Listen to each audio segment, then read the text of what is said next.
Retranscription de séance d'hypnose transpersonnelle numéro 10.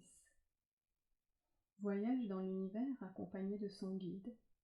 Temps de repos imposé pour une renaissance et se sentir légitime pour se déployer. Au début de l'exploration, la personne mise en transe se trouve dans un avion où il y a peu de personnes. Elle pense que ce n'est pas le bon moyen de transport car il ne décolle pas, il reste sur place. Elle ne voit pas d'hôtesse pour leur demander ce qu'il se passe. Les passagers, peu nombreux, ne bougent pas, c'est comme s'ils étaient figés, fictifs, humains mais sans vie. Ne comprenant pas ce qu'elle fait là, elle décide de redescendre. À la descente de l'avion, elle se sent comme propulsée dans l'espace. Elle se sent dissociée. C'est comme si un double d'elle-même était propulsé en haut. Elle se regarde être propulsée, mais pour elle, cela n'est pas normal, pas logique que cela se passe ainsi, de façon dissociée. Et elle décide de se réassocier à son corps. Une fois qu'elle le réintègre, elle ne se sent plus propulsée. Mais c'est comme si son corps l'alourdissait, l'empêchait d'être propulsée. Ce qui l'embête, puisqu'elle aimerait vraiment aller en haut. Elle comprend alors qu'elle a un besoin d'être dissociée pour que le processus se fasse, car c'est son âme qui souhaite monter en haut. Cette compréhension faite, elle se laisse maintenant totalement guider par son âme. Sa conscience est propulsée et elle voit à sa gauche une planète qui ressemble à la Lune. Elle ressent également des nébuleuses non loin. La planète est claire, avec des cratères. Elle ressemble à une mini-lune accrochée à cette dernière. Toutes deux ont l'air indissociables, comme si elles faisaient partie l'une de l'autre. Elle s'approche alors ensuite d'une nébuleuse de couleur marron ocre. Elle peut même ressentir les couleurs vibrer. Au fur et à mesure qu'elle rentre à l'intérieur de cette nébuleuse, cela devient de plus en plus lumineux jusqu'à apercevoir une femme avec une silhouette très fine, habillée de blanc, une ceinture dorée à la taille et une lance à la main. Cette femme bienveillante, aux cheveux dorés, porte un chignon en pointe et un bijou doré autour de la tête. Elle se présente comme son guide. C'est alors que la consultante voit la tête de son guide devenir comme la tête d'un rapace. Ses oreilles sont comme des ailes qui bougent, alors que son corps reste comme il lui est apparu. La lance qu'elle a à la main indique sa hiérarchie. Elle est la gardienne de son royaume nommé Isult. Elle s'envole vers un tunnel lumineux avec la consultante qui est curieuse de la suivre et d'aller voir ce qu'il s'y passe. La personne hypnotisée ressent qu'à travers ce tunnel, elle est une conscience et qu'elle le traverse avec son guide comme si elle volait. Elle comprend que ce tunnel est en fait une nébuleuse entièrement blanche et très lumineuse. Elle a l'impression d'être comme dans du coton. Même si elle n'a pas de contact par le toucher, elle peut ressentir que c'est doux. Le passage dans cette nébuleuse permet d'aller plus haut, plus loin. À leur arrivée dans le royaume de la guide, elle aperçoit des êtres de nature joyeuse, de petite taille et voluptueux. Ils sont assis et collés les uns aux autres comme s'ils ne formaient qu'un seul bloc. Ils sont la joie. C'est l'énergie de joie qui règne dans ce royaume. D'autres êtres bleu ciel à l'air sérieux, les tsars, fins et très grands avec des ailes pointues. Mais pas comme on peut s'imaginer des ailes d'ange. Elles sont comme faisant partie de leurs vêtements. Ils ont le rôle de protéger la population. Placés haut dans la hiérarchie, ils sont très respectés. Ils observent, veillent, ils ne sont pas dans le jugement mais font régner l'ordre au sein du royaume. Des consciences comme celle de la consultante peuvent venir dans le royaume et ils sont là pour accueillir et veiller aux bonnes intentions de ces arrivants. Il y a plusieurs communautés dans l'univers, et comme il peut y avoir des intrusions dans chaque communauté qui existe, il y a des gardiens dans chaque royaume. Les royaumes ont chacun une fonction différente, et il y a une volonté de protéger la galaxie. Donc dans chaque royaume, il y a des protecteurs qui ont une fonction différente. Les tsars sont les gardiens de leur royaume, mais également d'autres royaumes. Parmi les autres communautés, les tsars ont une hiérarchie importante au niveau de la protection de l'espace. Mais ils ne sont pas les seuls à cette fonction. D'autres êtres sont aussi à ce niveau de hiérarchie. Sortie de la communauté dans laquelle elle était, la consultante, toujours dans l'univers, voit comme une pieuvre. Cet être, à tête ovale, a de gros yeux noirs et plein de tentacules. Il est vraiment très repoussant, et même assez effrayant.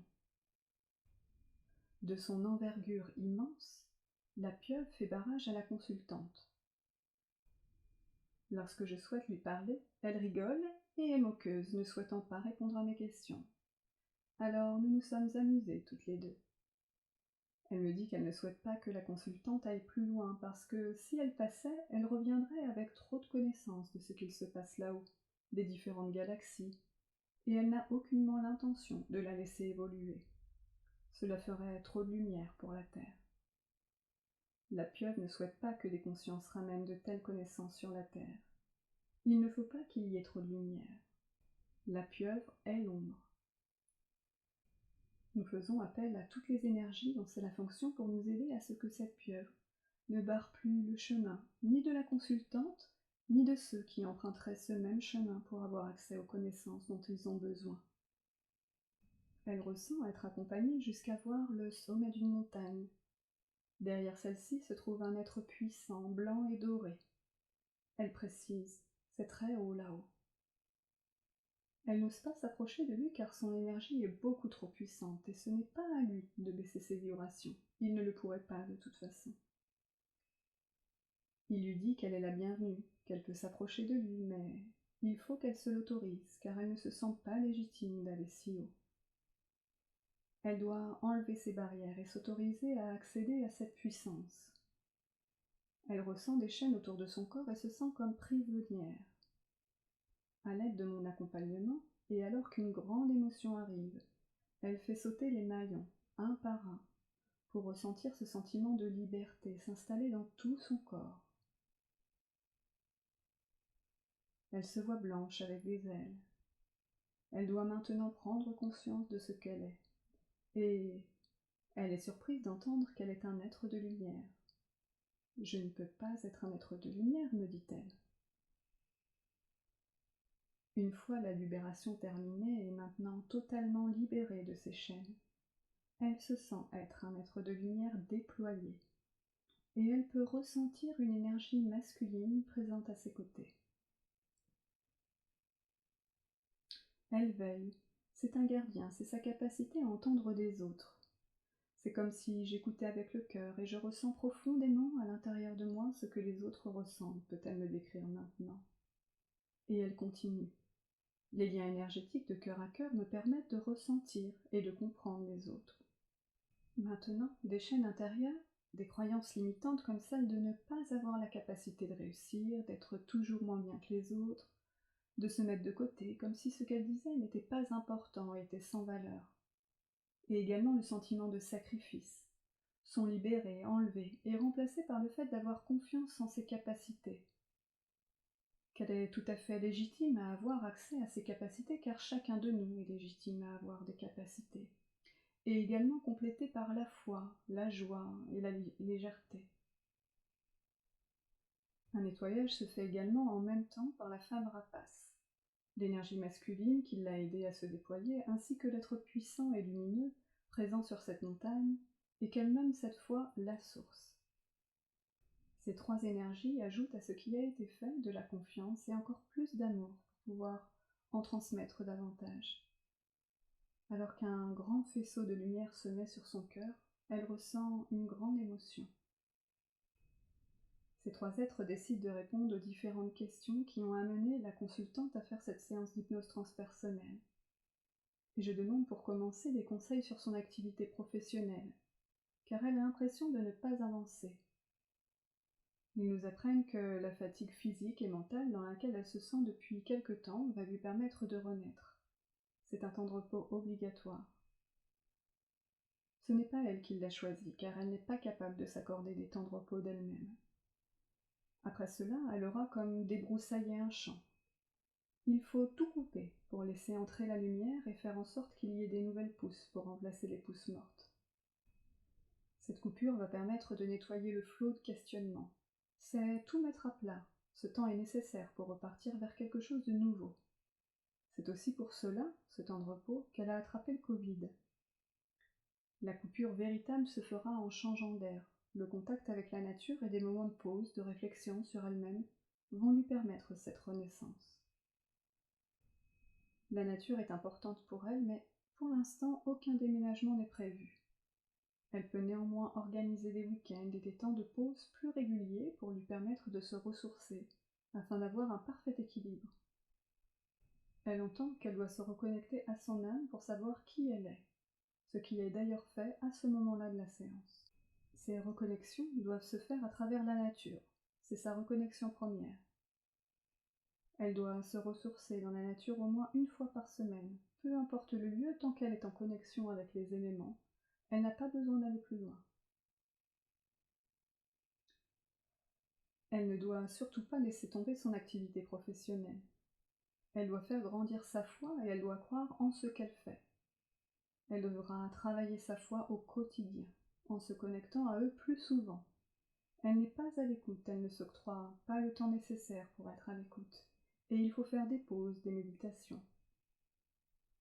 En plus de cette reconnexion à la nature chaque week-end, elle doit s'imposer des temps de méditation durant la semaine. Tout cela va l'aider à recevoir des informations, des guidances, et y prendre goût.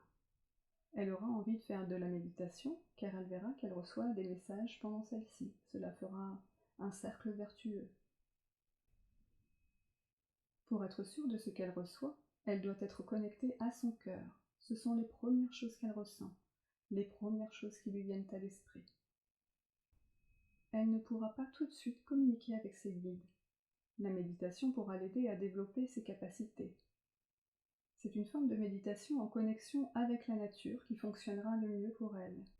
Ce n'est pas obligatoire de faire de la méditation chez soi, assise, de façon classique, mais cela lui est vivement conseillé pour installer ce temps de pause nécessaire, installer un rythme. L'activité pour laquelle elle s'est formée dernièrement va prendre petit à petit le dessus sur son autre activité professionnelle. Elles sont complémentaires. Son activité présente lui permet d'ouvrir des portes pour présenter la deuxième activité. Elle doit communiquer dessus dès qu'elle aura une journée pour travailler dans un lieu extérieur à celui dans lequel elle est actuellement. Celui-ci va lui apporter plus de crédibilité que le lieu qu'elle occupe actuellement.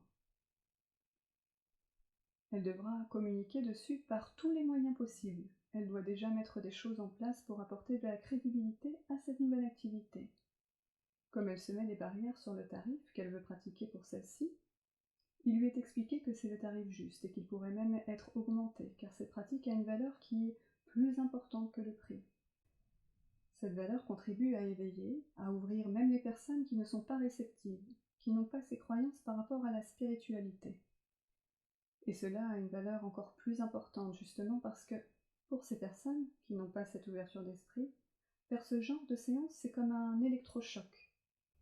Cet électrochoc a une valeur qui va bien au-delà d'un prix, et c'est cela qu'il faut argumenter pour donner l'envie aux personnes de découvrir et aller au-delà de leurs croyances, pour ouvrir leur esprit. Donc, le tarif n'est pas en soi un problème. C'est ce que l'on va juger de ce tarif qui va mettre des barrières. Et c'est justement ces barrières qu'elle se met, elle, en pensant que c'est un tarif trop élevé pour les autres, ce qui n'est pas le cas. Elle pense que ce tarif n'est pas juste parce qu'elle perçoit un frein à l'annonce de celui-ci. Elle a un travail à faire sur l'acceptation de sa légitimité, d'être à sa juste place et de croire en ce qu'elle fait. Cela va se faire petit à petit avec la pratique, la confiance et l'ouverture de ce nouvel endroit. Ce qu'elle vit actuellement, le Covid, le manque d'énergie, est comme une petite mort, comme un passage nécessaire, un pont, qui va amener à une renaissance, quelque chose de nouveau. Elle doit avoir confiance. Il n'y aura pas de conséquences suite au Covid pour elle. Elle s'est sentie très fatiguée suite à cela, c'était le but, de la stopper. Concernant la relation qu'elle a avec une de ses plus proches amies, il lui est expliqué qu'elles sont comme des âmes jumelles. Elles vivent les mêmes choses actuellement, ce qui leur permet de se reconnaître, de se retrouver. De se reconnaître en tant qu'âme qui appartient à la même famille. C'est un miroir, on voit chez l'autre ses propres réactions. Nous libérons ensuite une âme qui s'est attachée à elle lors d'expériences de spiritisme lorsqu'elle était jeune. Elle lui crée des sensations d'oppression dans la poitrine. Il nous est expliqué ensuite que la relation chaotique avec son compagnon vient, entre autres, du lieu où ils habitent actuellement. Il y a beaucoup de colère dans cette maison. Un nettoyage de la maison est fait pour libérer la colère qui va apporter de la légèreté dans cette relation. Son couple a également besoin d'espace. Ils ne sont pas sur la même fréquence et cela pourrait nuire à leur avenir.